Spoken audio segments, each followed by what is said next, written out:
प्यार दुनिया का सबसे खूबसूरत जज्बा है ना। लेकिन क्या हो अगर किसी लड़की को प्यार हो जाए और उसके पिता लड़के का नाम सुनते ही आग बबूला हो जाए। हम कह सकते हैं कि हमारे धर्म में स्त्री को अपनी मर्जी से अपना पति चुनने का अधिकार दिया गया था। लेकिन क्या आपको पता है ये अधिकार हमें दिलवाया किसने? नमस्कार, मैं भावना प्रकाश आज आपके लिए विमेंस डे पर लेकर आई हूं उस राजकुमारी की कहानी जिसने हमें ये अधिकार दिलवाया। तो अगर आप पौराणिक कथाएं पढ़ते रहे हैं तो समझ में तो आ ही जाएगा कि ये कहानी किसकी है। जैसे ही समझ में आए ना, वीडियो पॉज करिए और कमेंट बॉक्स में ज़रूर लिखिए कि कितनी देर बाद आपको ये बात समझ में आई कि मैं किसकी कहानी सुना रही हूँ। कहानी बहुत पुरानी है, बस अंदाज नया है। तो एक थी राजकुमारी, जितनी सुंदर वो शरीर से थी उससे करोड़ों गुना सुंदर उसका मन था। सभी से प्रेम करती थी वो, संपूर्ण प्रकृति से। लेकिन उसके पिता वैभव और विलास से ही प्रेम करते थे। सभी राजाओं की तरह वो ये मानते थे कि राजा और राज परिवार विलास करने के लिए बने हैं और प्रजा उनकी सेवा करने के लिए, दासत्व के लिए। लेकिन राजकुमारी ऐसा नहीं मानती थी। राजप्रसादों में उसका मन नहीं लगता था। वो देवदार से ढकी घाटियों में दूर तक दौड़ा करती, चंचल इठलाती नदी के साथ घूमा करती, टहला करती, दौड़ा करती। अपने दास दासियों के साथ गांव में चली जाती और देर तक प्रकृति की सुंदरता निहारती रहती। वहीं उसने लोगों से सुना एक बैरागी का नाम, एक ऐसे पर्यावरणविद का नाम जो कहीं कभी उसको दिखाई नहीं दिया, क्योंकि लोग कहते थे कि बस उसको तो याद करो और हाजिर हो जाता है। जब कोई दीन दुखी पीड़ित किसी की जमीन छीन रही होती है, किसी के साथ कोई समस्या होती है, तो उसको याद करता है तो वो आ जाता है, समस्या का समाधान करता है और चला जाता है। उसके गुणों के बारे में, उसकी बातों में, उसने जो जो कारनामे किए थे उसके बारे में राजकुमारी ने इतना सुना कि सुनकर ही उसे उस बैरागी पर्यावरणविद से प्यार हो गया। अब प्यार तो इतना खूबसूरत जज्बा है दोस्तों कि इसको और किसी चीज़ की दरकार नहीं होती, बस मन मिलना चाहिए। और राजकुमारी को लगता था कि उसका मन उस पर्यावरणविद के साथ मिलता है। तभी एक दिन राजकुमारी की माँ ने उसको बताया कि उसके पिता उसके लिए वर ढूंढ रहे हैं। तब के लिए ये आसान नहीं था, लेकिन राजकुमारी ने एक मुश्किल फैसला किया। वो अपने पिता के सामने गई और दृढ़ स्वर में उन्हें अपना संकल्प सुनाया कि वो उस बैरागी से विवाह करना चाहती है। उसके पिता तो आग बबूला हो गए। उसके पिता कहने लगे कि उससे तो तुम्हारी शादी बिल्कुल नहीं हो सकती, मैं बिल्कुल तैयार नहीं हूं।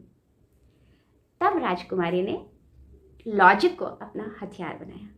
तो स्त्री के लिए पवित्रता की परिभाषाएं बहुत सख्त हुआ करती थी।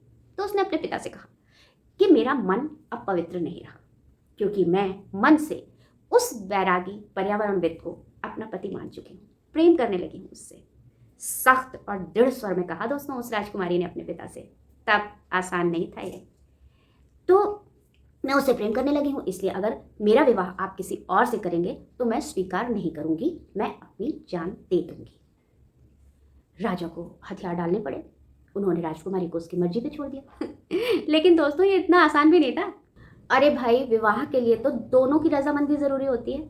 और राजकुमारी ने तो उस बैरागी को देखा तक नहीं था, वो कहाँ रहता है ये भी नहीं पता।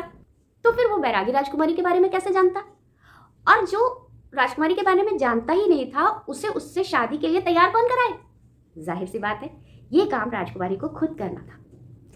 तब उसने पता है कौन सा रास्ता चुना? उसने इतने अच्छे काम करने शुरू किए, इतने अच्छे काम करने शुरू किए कि जिस तरह उस बैरागी पर्यावरणविद की प्रसिद्धि राजकुमारी के कानों तक पहुंची थी, उसी तरह राजकुमारी की प्रसिद्धि भी उस बैरागी पर्यावरणविद के कानों तक पहुंची। और एक दिन ऐसा आया जब वो बैरागी पुरुष, जो संपूर्ण प्रकृति से तो प्रेम करता था, लेकिन उसे लगता था कि वो किसी एक से कभी प्रेम नहीं कर सकता, कभी किसी स्त्री से ये आकर्षण में नहीं पड़ सकता, उसे भी उस राजकुमारी से पावन प्रेम हो गया। और ये समझ लीजिए कि ये पावन प्रेम अर्जित करने के लिए राजकुमारी ने, जिसे कहा जाता है ना, तपस्या की थी। तो दोस्तों अब तक तो आप समझ गए होंगे वो राजकुमारी कौन थी।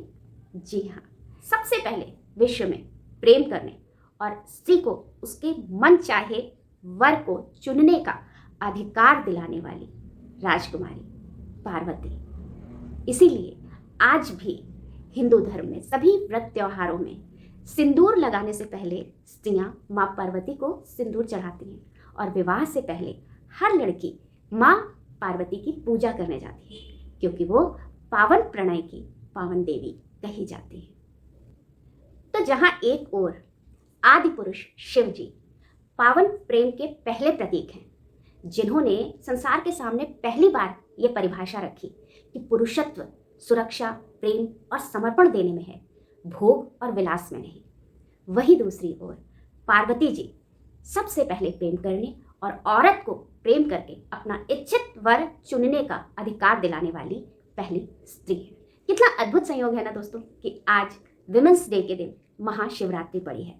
तो दुनिया के इस सबसे पुराने, सबसे पावन और सबसे प्यारे प्यार की कहानी सुनाने का इससे अच्छा दिन तो और कोई हो ही नहीं सकता। तो हमारी पौराणिक कथाओं को अगर नए और रुचिकर अंदाज में सुनना चाहते हैं तो इस चैनल को सब्सक्राइब ज़रूर करिएगा और कमेंट बॉक्स में एक प्यारा सा कमेंट ज़रूर लिखिएगा।